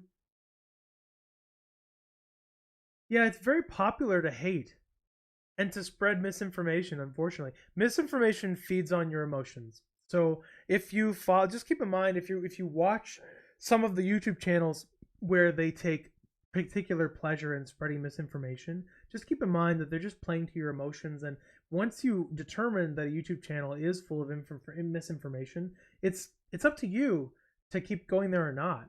Once you determine that a YouTube channel is like hate, it's up to you to go see it. Now, it is unfortunate that some people were so offended by various things in the past that they have drifted away, and that was a result of some of the public relations and restrictions that MetaZoo was embarking in 2021 and 2022. It's also a result of the financial loss that followed the boom.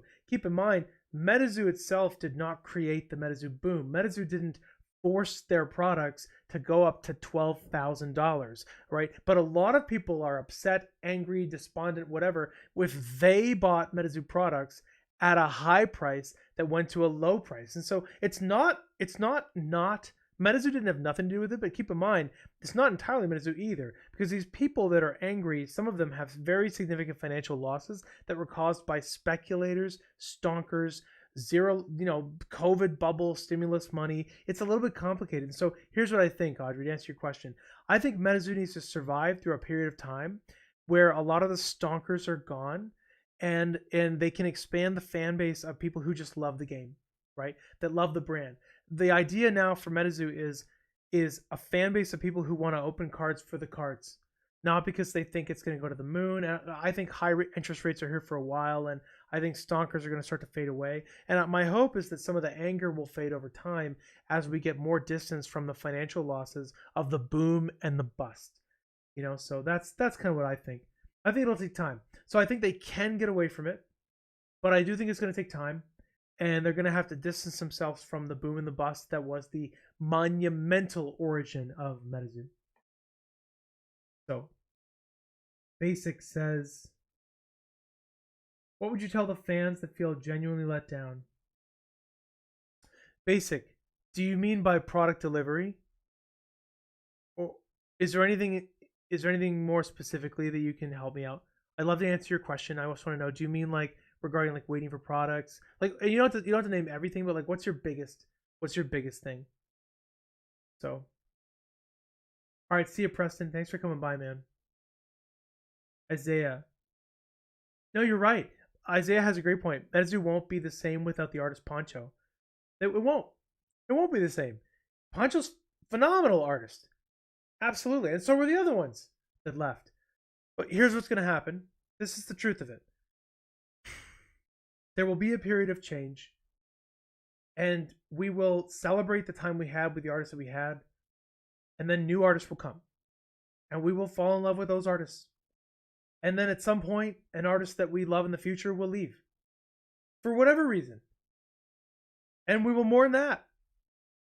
And then another artist will come, and we will fall in love with that artist. And I mean, that's the idea, right? I mean, think about it. If MetaZoo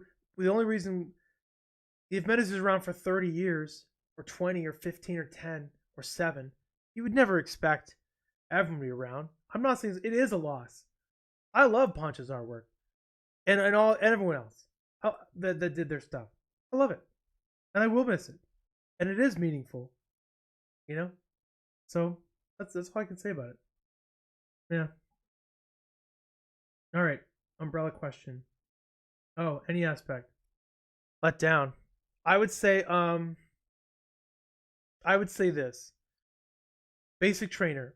If you are having trouble connecting with MetaZoo in this difficult environment, whether it's the pricing, if the value of products has you bummed out, maybe try to connect with what you loved about MetaZoo when you first saw it. And if honestly, if what you first saw was the hope to make a lot of money, then maybe you should go just buy treasuries or something.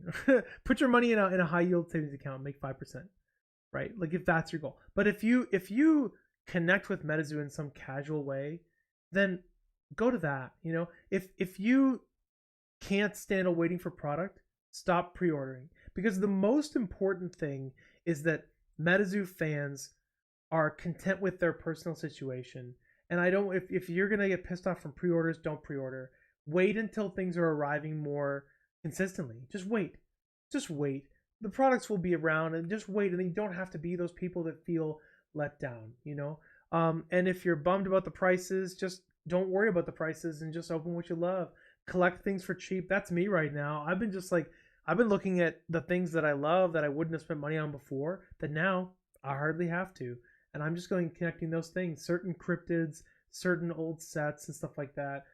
Focus on what you love and don't get involved in what you don't like. If the MetaZoo Facebook group bums you out because it's full of like trolls and hostility, don't go.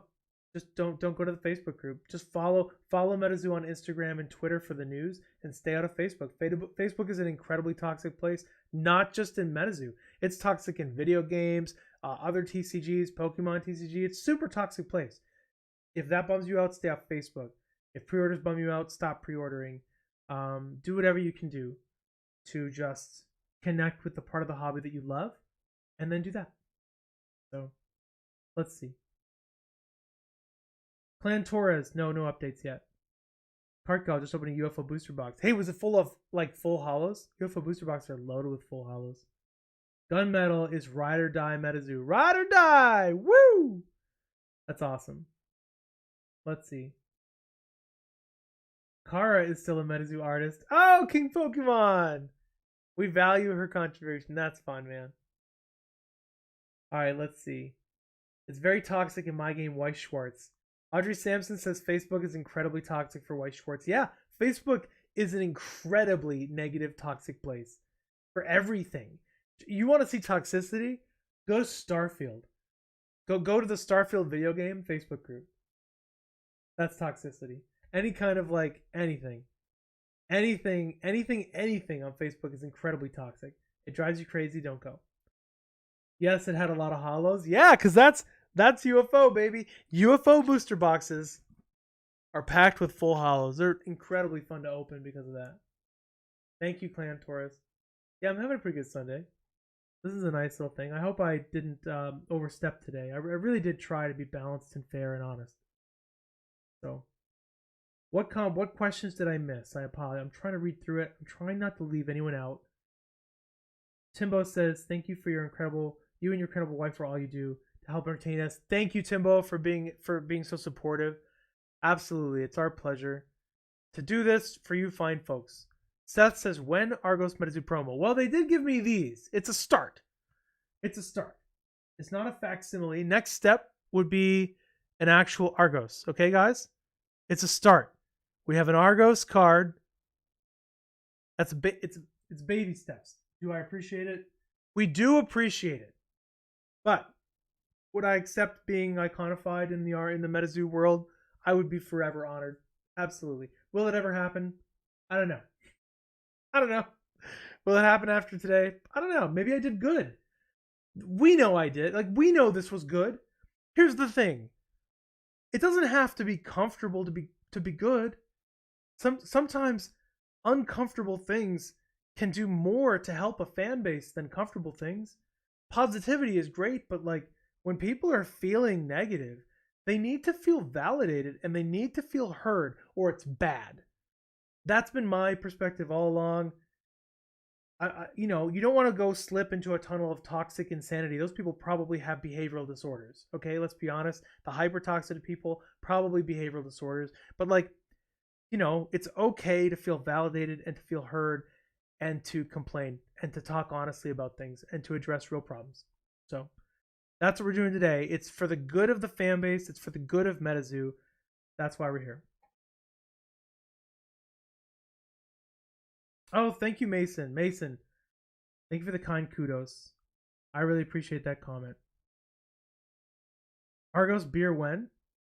Hey, MetaZoo baby, I did design a line of juice boxes because of all those. Remember when everyone was accusing me of MetaZoo sending me juice box products? We had so many hot polls on YouTube.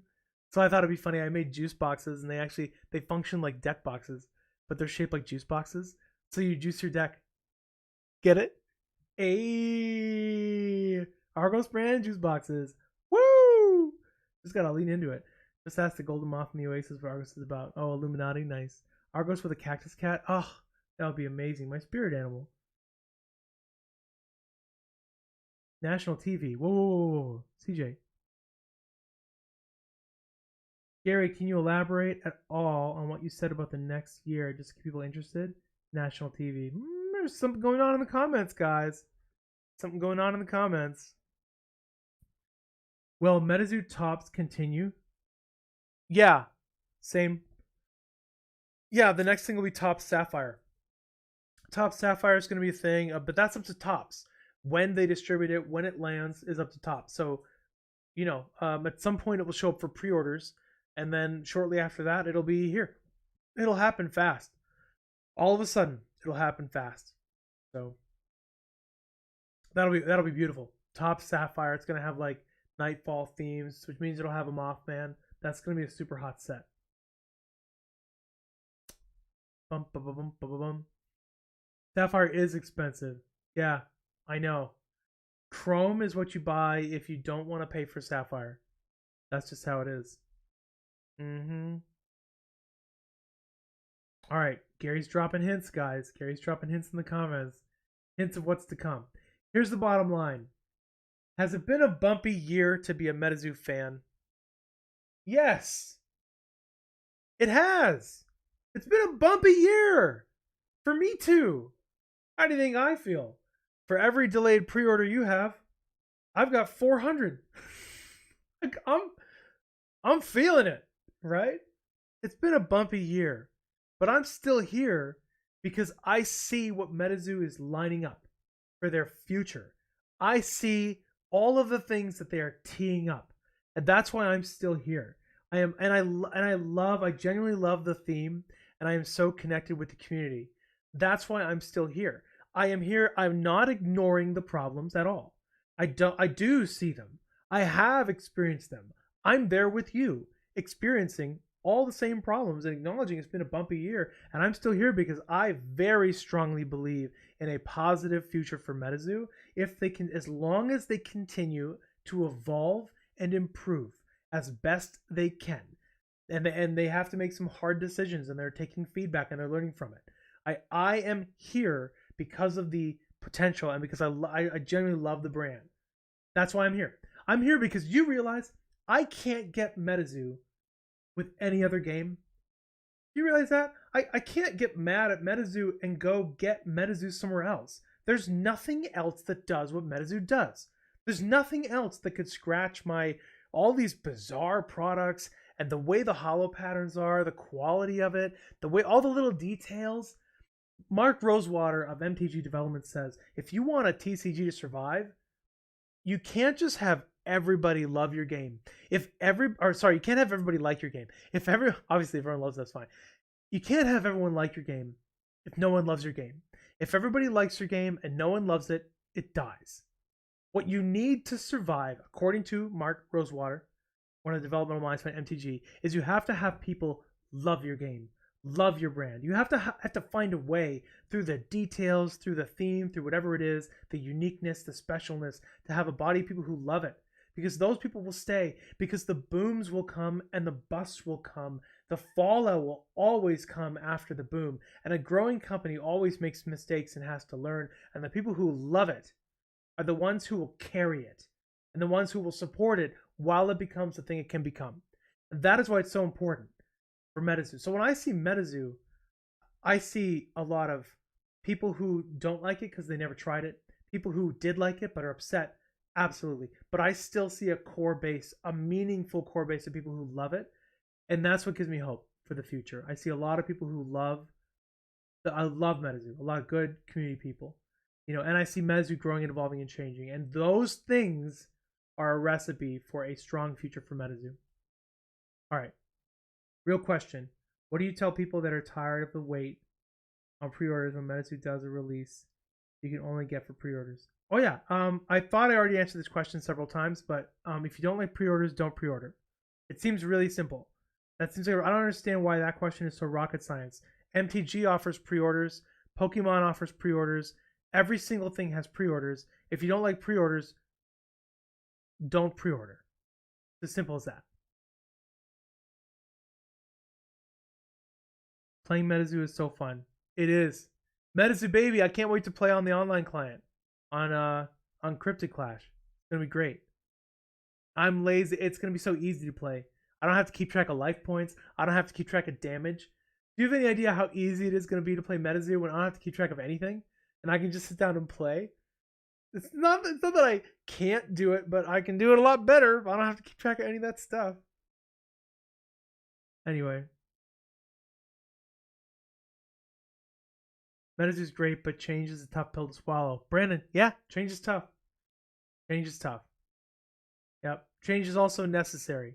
When it's necessary, you just have to do it. Not easy. You have to do it. So some of the turnover that MetaZoo's seen, some of the challenges that MetaZoo has seen is because MetaZoo changed in a necessary way that was not able to be swallowed by other people in MetaZoo. Keep that in mind too. MetaZoo has made changes, and sometimes those changes affect other people, and that pill is hard to swallow. It can be the community that can't swallow the pill. It can be retailers that can't swallow the pill. It can be employees that can't swallow the pill. Change is always a hard pill to swallow. It is very challenging. Let's see. Not slight markup. Premium goes up. Premium goes down. All right, everyone. What do we got? Guys, pre-orders are normal. It's weird to don't if you don't like pre-orders, just don't pre-order. Pre-orders are in everything. You can pre-order Xbox games. You know what I mean? Like you can pre-order everything. You can pre-order Halo 12 from Best Buy or not. And sometimes games have delays. Like sometimes things happen. If you don't like pre-orders, I understand. I'm not criticizing. If you don't like pre-orders, I totally get it. But it's I'm confused as to why people are saying like, what do you do? Like it should be obvious. Just don't do it. You know what I mean? Like if you don't like ice cream, don't eat ice cream, right? Don't get mad that someone's still selling ice cream. Like it's the weirdest thing in the world. If you're sitting like you're walking down the street and you look to your right and you're lactose intolerant and you see a Dairy Queen, do you get mad? Are you like, hey, don't sell the Dairy Queen? Don't buy it. Wait. Now it's more legitimate to be upset about the delays. That one makes sense to me. Delays makes perfect sense, but not liking a pre-order is simple as pie. Just don't buy it. All right, let's see. Usually partners are pretty good about sticking to MSRP or less. Yeah, so if you can, you should order from them. Hey, thank you, Jack, for the partner support. Magic just delayed collector boosters to most of their distributors. Even the big games do it. Yeah, delays happen. Mason makes a good point. Yeah, MTG just announced a delay. Yeah. Yeah, Peter, I think you're right. It's more of a delay issue. Yeah, MTG also, Mason, I've been hearing Secret Layers have been delayed as well. Quite a bit. So, let's see. What do you think communication and lack transfer is a real problem with pre-orders? Doodle. Yeah, I think communication could be improved. Case in point, when there was a delay with Magic, they announced it. But I do think actually though I do think communication with MetaZoo has improved quite a bit in the last quarter. In this whole second half of the year, I think MetaZoo has made a noticeable effort to improve communication. I noticed this in their post with the community and in their communications to retailers. I think there could still be some room to grow in that area. I do. But I have been seeing improvement, so that's good. Being banned from MetaZoo. Tom, MetaZoo hasn't banned anyone from their Discord in a year. Do you mean muted? They will mute people. They're not banning people for about a year. That's fake news. But they will mute. Sometimes they will mute questions. I don't control that. That's not my realm. But a moderator might mute a question if they see it as redundant or off topic. So if you post about orders in some of that, I don't know exactly, but it's a mod and they mute you. But the bannings, you're a year late for that, man. That hasn't happened for a whole year. All right, let's see. Magic's collaborating with huge companies. Yeah, they're doing a lot of stuff. Pizza Bird's great. Oh, you're talking about Twitter? Oh, Tom. Okay, yeah, I don't know anything about Twitter. I don't know.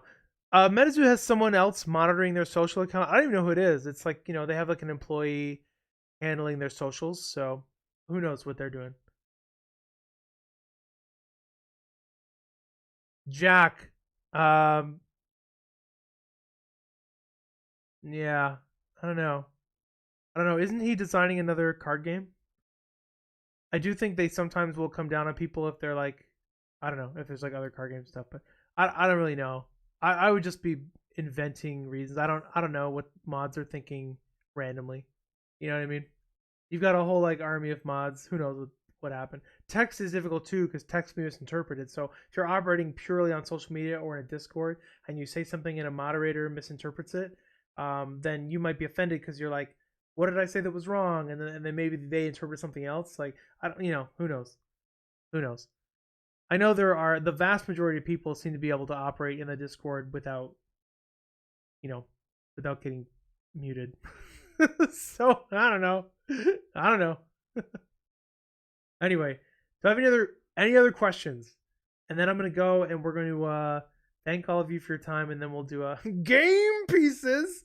Nice card game channel. I like that. Yeah, we're gonna make a chapter list for everybody so you can go catch up on what we talked about near the beginning of the stream.